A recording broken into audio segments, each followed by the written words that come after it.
que Dios puso en mi corazón. Y se encuentra allí en el libro de Segunda de Reyes, capítulo 6. Segunda de Reyes, capítulo 6, versículo 33. Segunda de Reyes, capítulo 6, versículo 33. Que dice así: aún estaba él hablando con ellos, y he aquí el mensajero que descendía a él. Y dijo: ciertamente este mal de Jehová viene.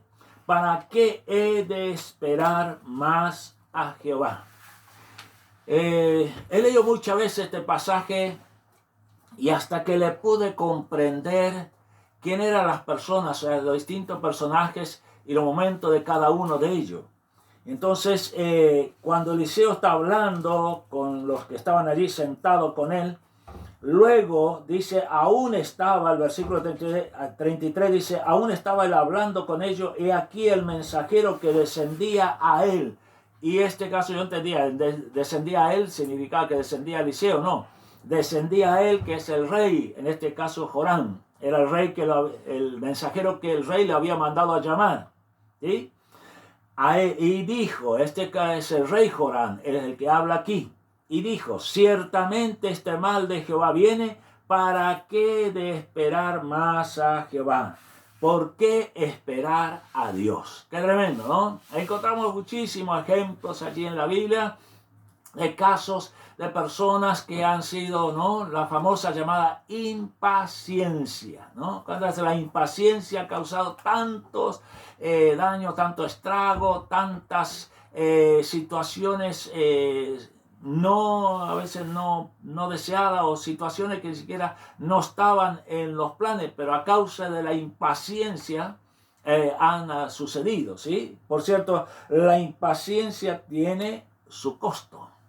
La impaciencia tiene su costo. En este caso, el rey Joram estaba esperando porque de algún modo Eliseo le había hablado, no está bien explícitamente, pero sí podemos encontrar allí que Eliseo le había hablado a Joram que esperara un acto, una intervención divina para esta situación en la que él estaba allí. Joram estaba enojado con Eliseo porque él no les permitió, en pasajes anteriores, usted lo puede leerlo, que matara a los filisteos cuando estos después vinieron a asediarlo, ¿no? Una situación aparte, pero bueno, ahí quedó eso quizás en el corazón del rey Joram, que en Eliseo no lo dejó que lo matara a estos merodeadores que eran los filisteos, ¿sí?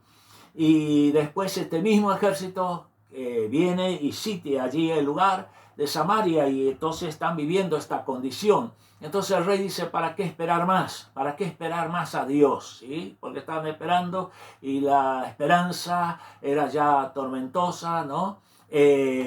Dice un sabio escritor, dice que cuán difícil y cuán terrible es para el corazón del hombre estarse quieto aunque sea media hora, ¿no? Es tremendo, ¿no? Esto es uno de los sabios que ha escrito esta frase. Dice, cuán tremendo es para el corazón del hombre el estarse quieto. Es terrible. Bueno, en este caso, el rey impaciente a causa de las cosas que sucedían allí en Samaria, imagínense, no vamos a estar hablando de ello, pero había una crisis caótica, desesperante, hambruna terrible, y él dijo, ¿para qué esperar más? ¿Cuál era aparentemente la idea? En este caso, la impaciencia del rey lo llevó a llevar a matarlo a Eliseo, entregar la ciudad y bueno, allí que se termine todo. Y esa era la decisión que había aparentemente tomado el rey Joram. Por eso dice, ciertamente este mal de Jehová viene. Este mismo rey Joram es cuando en otra oportunidad, en otro caso, cuando estaban en el desierto, cuando fueron a pelear contra los moabitas, ¿sí? Iba Josafat con él también allí a pelear, y el rey Joram, el rey de Israel, este era el rey de Israel, y allí el rey de Edom también iban. Y cuando le faltó agua, el que allí primero determinaba o primero decía, bueno, esto es así, no había decir consultar a Dios, nada, él determinaba que la cosa es así, como dice aquí, ciertamente este mal viene de Dios, así que esto está así, esto es así, y así va a ser y así va a terminar. cuando él le dice allí a Josafat, dice: Dios nos trajo aquí a este desierto para que muramos de sed y nos va a entregar en manos de los moabitas, ¿sí? Y sin embargo, Josafat le dice: espera, vamos a consultar a Dios, vamos a esperar. Y fíjese el resultado, ¿no? Fue totalmente adverso a lo que él pensaba, pero es así, ¿no? Y por eso, ¿para qué esperar más? Como dije, la impaciencia trae su consecuencia, porque él mandó este mensajero y este mensajero fue afectado y dañado por causa de su incredulidad. Hago un hecho, ¿no? O sea, como digo, la impaciencia tiene su costo, ¿sí? Vamos a ver otro caso. Allí cuando Moisés, en el libro de Números, capítulo 20, versículo 10, allí la impaciencia de Moisés por causa, bueno, del pueblo, de la rebeldía, y entonces allí estando, ya también se había hecho también airado, nervioso, ¿no? Se había enojado, ya no tenía más paciencia, parece, se impacientó, y a causa de eso dice que él golpeó la roca 2 veces, y a causa de eso la consecuencia, la impaciencia de Moisés le costó en ese tiempo, en ese momento, allí en aquel lugar, trajo su consecuencia. Le costó no entrar a la tierra prometida, ¿sí? Mira qué tremendo, ¿no? Cuántas a veces la impaciencia tiene un costo, a veces menor y a veces mayor. Depende de los tiempos. Fíjese, y entonces a causa Moisés de su impaciencia golpeó la piedra, y esto le trajo como consecuencia, le dijo: por cuanto no me has glorificado, no me has glorificado, por tanto no entrarás en la tierra prometida. Y no entró en la tierra prometida. Otro caso de impaciencia allí en el libro de Reyes, justamente este mismo, Segunda Reyes, capítulo 5, allí encontramos también a un hombre llamado Naamán. Sí, Naamán, y este vino a ver al rey, al profeta Eliseo, y vino con un pensamiento, con una idea. Fíjese, él dice, capítulo 5, versículo 11, dice: y Naamán se fue enojado, diciendo, se enojó, tuvo enojo, como tantos, la impaciencia tiene un adicional, un aditivo, ¿no? Una característica es el enojo. ¿Sí? En la impaciencia está el enojo, ¿sí? Uno de los atributos característicos de esto, de la impaciencia, es el enojo. Y dice aquí que se fue enojado diciendo: he aquí yo decía para mí.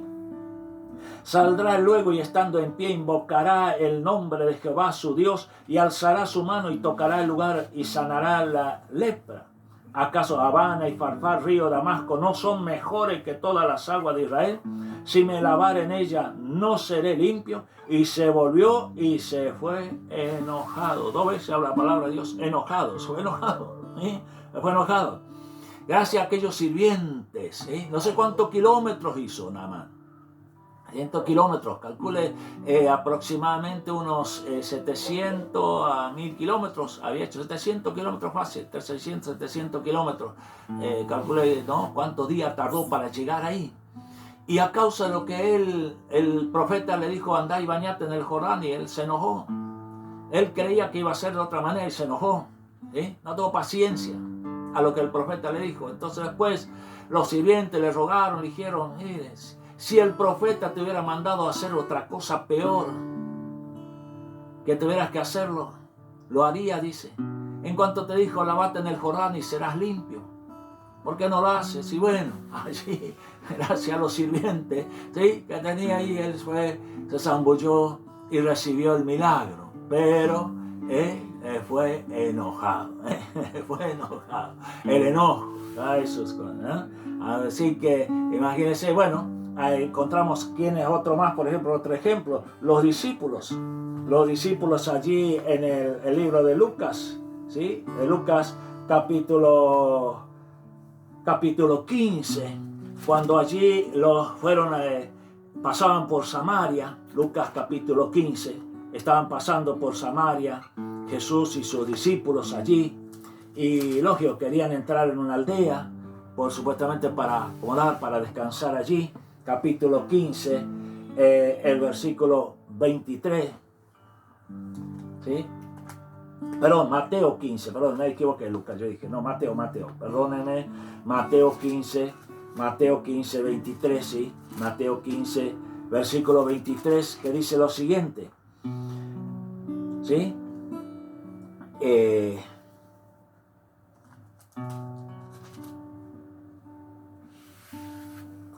Dice así, pero no era lo de tras Samaria, sino en otro ejemplo. El próximo es en Samaria, ¿no? Este es cuando aquella mujer sirofenicia que estaba rogándole a Jesús que la atendiera. Jesús no es que no la prestó atención. Jesús no es que la descartó así por sí nomás, no. Recuerda que Jesús dijo, el que viene a mí, yo no lo echo fuera. Entonces, ¿qué es lo que estaba haciendo Jesús? Jesús estaba ordenando, encauzando el modo y la manera en que esta mujer debía pedirle por su milagro. Porque ella mencionaba esto, hijo de David. E hijo de David es un nombre que, un atributo, un nombre que tenía, era el pueblo de Israel que podía llamar a Jesús hijo de David. No ella, no para un gentil. Primero que el hijo de David no tenía gran significado, no tenía relevancia, no había valor en esa palabra, ¿sí?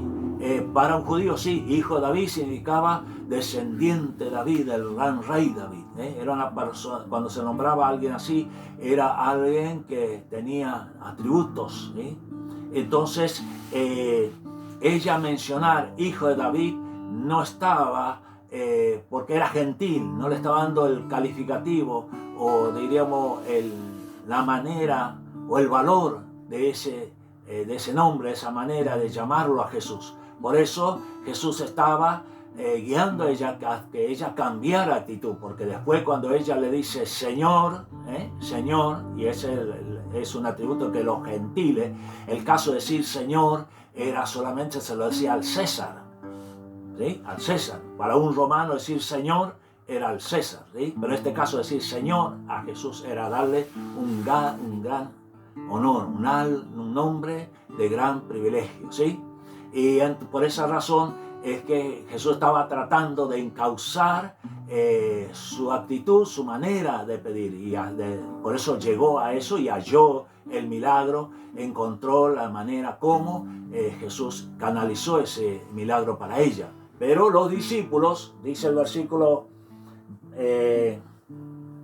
23, pero Jesús no les respondió palabra. Entonces sus discípulos, dice allí, entonces sus discípulos, ¿qué dijeron?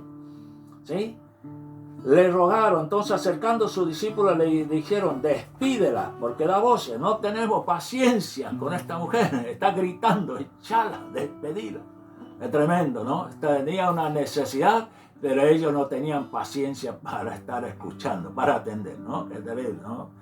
Así que, bueno, allí, ¿cuál fue el resultado? Bueno, Jesús atendió a esta mujer y ellos tuvieron que aprender algo, ¿no? Algo importante, que tuvieron que ellos aprender, Así que, pero ellos, la querían que lo echara, Como digo, la impaciencia da fruto. Echala, Señor, porque grita detrás de nosotros, El otro caso así, ahora vamos a Lucas, un ejemplo allí en Lucas, sí, ahora sí, capítulo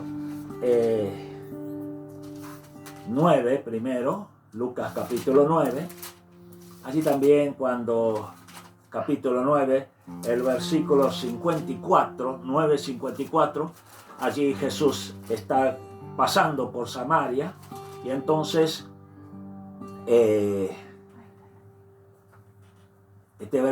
querían entrar a una aldea, ¿sí? Y bueno, para hacer el preparativo, para quizás descansar, pasar la noche, cual haya sido, ¿sí? Mas no lo recibieron los discípulos, ¿sí? No lo recibieron, dice, porque su aspecto era como de ir a Jerusalén, ¿sí? Versículo 53. Y el versículo 54 dice, viendo sus discípulos, Jacobo y Juan, dijeron, Señor, ¿quieres que mandemos que descienda fuego del cielo como hizo Elías y los consuma? ¿No? Así que por eso, hermanos, vemos ahí la impaciencia de los discípulos. Es hermoso ver todas estas situaciones, pero vemos allí, los querían prender fuego directamente, ¿sí? Así que tenemos también de Lucas 10:40, donde allí Marta, ¿sí? También estaba allí. Dice, pero Marta se preocupaba con muchos quehaceres y acercándose dijo, Señor, ¿no te da cuidado que mi hermana me deje servir sola? Dile pues que me ayude también. No tenía mucha paciencia que su hermana, ella trabaje y su hermana no. Así que ahí también, y bueno, por supuesto que en el caso de los discípulos recibieron reprensión porque Jesús le dijo, ustedes no son de mi espíritu, ¿sí? Y en este caso Marta también le reprendió porque le dijo, no estás escogiendo la mejor parte. Bueno, así podemos encontrar muchos ejemplos, pero vamos apurando que el tiempo corre. Quisiera cerrar con este pasaje de la palabra de Dios que se encuentra en Hebreos capítulo 10. Hebreos, fíjese lo que dice la palabra de Dios, Hebreos capítulo 10, versículos 35 y 36, que dice así, no perdáis pues vuestra confianza, ¿sí? No pierda la confianza, que tiene grande galardón. Porque, y acá viene, porque es necesaria la paciencia para que habiendo hecho la voluntad de Dios, obtengáis la promesa. Por eso, hermano, confía en Dios, espera en Él, ten paciencia. ¿Sí? Ten paciencia. ¿Sí? Como dice el libro de 1 Pedro, que esperemos por completo en la gracia de nuestro Dios. ¿Sí? Que esperemos por completo. Así que, hermanos, paciencia, que Dios está allí. Esperemos, no esperemos en Dios, espérale a Dios. Una cosa es esperar en Dios, otra cosa, esperar a Dios. ¿Sí? Por eso dice, espera a Dios. Amén. Espera. Y así que, por eso, en esta noche, solo te dejo esto para que tú, como dice aquí la palabra de Dios, es necesaria la paciencia. Amén. Ten paciencia porque tu confianza, tu esperanza, tu confianza en Dios tiene grande galardón. Señor amado, gracias te damos por esta palabra. Gracias te damos, Señor, por este momento tan especial, Señor, donde tu palabra nos enseña, donde tu palabra nos guía, donde tu palabra nos está exhortando a la paciencia, Señor, a esperar en esa promesa tuya. Que aunque, como dice el profeta Habacuc, aunque se tardare, espéralo, porque de cierto vendrá. Gracias a un Señor mío, Dios mío, y con este mismo espíritu queremos participar esta noche en confianza, en fe y en esperanza de esta comunión contigo a través de la Santa Cena. Por eso, Señor, queremos que tú, oh Dios, prepara nuestros corazones, Señor, queremos ser partícipe de esta comunión contigo, Señor, porque a través de esta comunión contigo, Señor, tenemos, Señor, las promesas dadas por ti para nosotros. Por eso te pedimos humildemente a que tú nos guíes, nos encamines, y queremos hacerlo, Señor amado, en memoria de ti, en memoria de tu sacrificio que tú lo hiciste allí, Señor amado, en la cruz del Calvario. Señor, donde tú padeciste por nosotros, donde tú diste tu vida por rescate de la nuestra. Por eso en esta noche queremos hacerlo, recordando tu muerte, recordando tu sacrificio. Te lo pedimos, te lo agradecemos en nombre de Cristo Jesús. Amén y amén. Y así dice la palabra de Dios. Porque yo recibí del Señor lo que también os he enseñado, que el Señor Jesús, la noche que fue entregado, tomó pan. Y tomamos el pan allí, lo tenemos presente delante de Dios, y habiendo dado gracia, lo partió y dijo, tomad, comed, esto es mi cuerpo, que por vosotros es partido, haced esto en memoria de mí. Y habiendo dado gracia, damos gracias primeramente, Señor, gracias por este pan, gracias por la provisión, gracias, Señor mío, Dios mío, porque este pan representa tu cuerpo que por nosotros es partido. Queremos darte gracias y hacerlo en memoria a ti, en memoria de tu sacrificio en la cruz del Calvario, en memoria, Señor, de tu muerte allí, Señor. Gracias te damos, Dios mío. Bendícelo, Señor, y gracias por ello, en el nombre de Cristo Jesús. Amén y amén. Y luego tomamos el pan y participamos juntos, ¿sí? Tengamos presente el pan y así.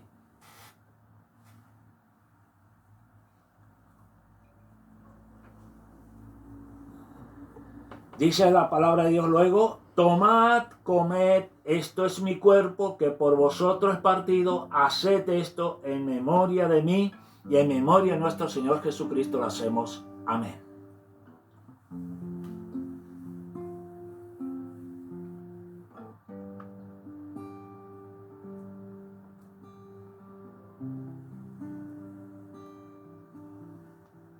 Luego dice la palabra de Dios: asimismo tomó también la copa,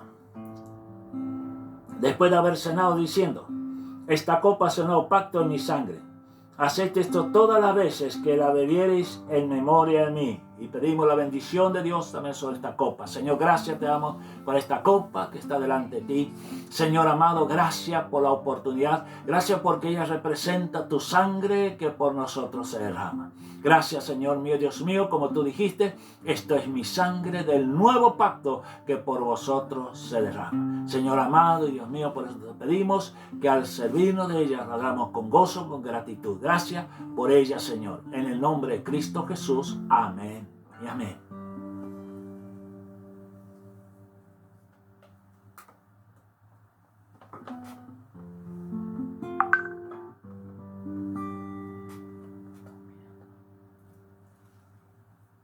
¿Falta?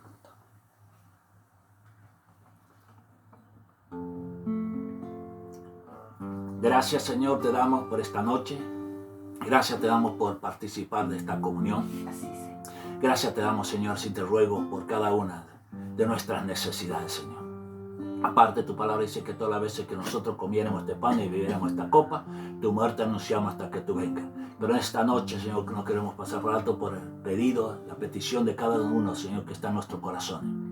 Mira, Señor, tantas dolencias, tantas enfermedades. Rogamos por nuestros hermanos, por nuestras hermanas que están pasando por esta etapa de la vida, Señor. Vemos ahí hermanos que están ya afectados, Señor, por este tipo de este virus. Por eso te pedimos, Señor, en el nombre de Jesús, tú sana, extiende tu mano, sana toda dolencia, toda enfermedad. En el nombre de Jesús, reprendemos ya toda dolencia. En el nombre de Jesús nos unimos como hermanos en oración, Señor, por cada uno de nuestros hermanos, Señor, que ya son varios, que están afectados por este mal. Te ruego en el nombre de Jesús que esa enfermedad sale ahora y declaramos el milagro, declaramos la sanidad. Por tu llaga, por cuyas heridas ellos son sanos esta hora. En el nombre, sobre todo nombre de Cristo Jesús. Amén y amén. Dios bendiga, hermanos, sé que se están cortando ya.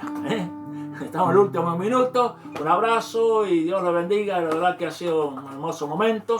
Ha sido un placer poder mucho más tiempo, pero bueno. Nuestro rueguen por nuestra hermana Magalí, también por nuestro hermano Javier y otros hermanos que también están pasando por esto. Dios la bendiga. Un abrazo.